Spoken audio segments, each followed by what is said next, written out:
Hello guys! Hello mini vlog, and for our today's video ay andito tayo ngayon sa Manila Ocean Park. At andito tayo ngayon sa may entrance ng Oceanarium. Yan, nakabayad na kami yan bago pa kami makapasok dyan.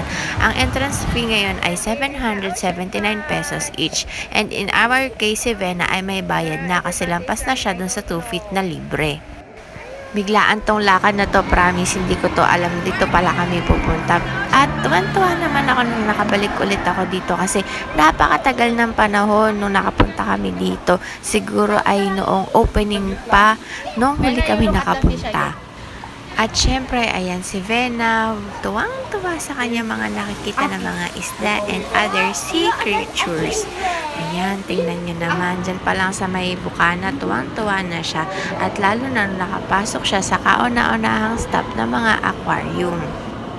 Nakakatuwang tignan si Vena na nakikita yung mga sea creatures na ito na dati-dati lang ay sa mga videos niya lang sa YouTube nakikita.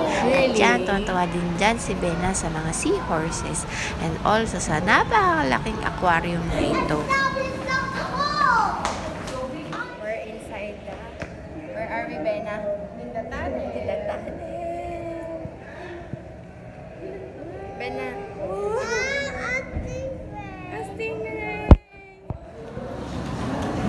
Kung gusto niyo magbakasyon at gusto niyo na matuto pa ang inyong mga anak, ay pwede niyo silang dalhin dito sa Manila Ocean Park. Napakamura na ng entrance fee ngayon compare dati. At may promo pa sila pag mag-book kayo via Klook ng the day before ng pagpunta ninyo ay may mas discount pa kayo. Nakalagay doon, if I'm not mistaken, is 699 lang instead of 799. Wow, ang laki ng mga sapsap. Ay, char lang. Hindi ko alam kung anong tawag dyan. Pero napakalaking isda niyan. At ito na tayo sa exciting park. Ang mga sharks. Pero yung isang shark napagod, tulog. At yung iba lang yung active. And ayan na tayo sa mga makukulit na penguin.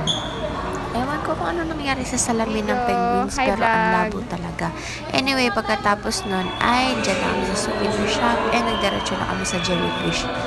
Pagkatapos nun ay nagpunta na kami sa mga jellyfish. So, tingnan na naman ang gaganda. Okay, sa mga magpo-propose dyan, magandang mag-propose dito sa venue na to. Though medyo madilim lang, pero ang romantic. May mga patugtog pa yan dyan na romantic songs.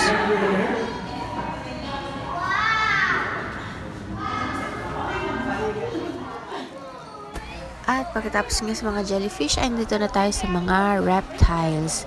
Yan. So, madami dyan na mga ganyan iguana and snakes and kung ano-ano pa.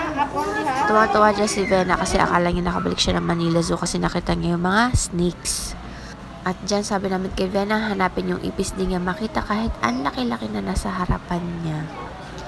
And after that ay nagpunta na kami dito sa Super Toys. Kaya pala Super Toys kasi ano siya, exhibit ng mga Superman collection. So makikita nyo dyan, iba't ibang uri, lahat ng klase ng Superman na andyan sa mga, ano na yan, cabinet.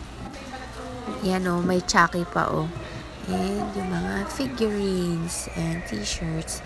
And after nun, lumabas na ulit kami kung saan kami nanggaling and pauwi natin kaysa panonood.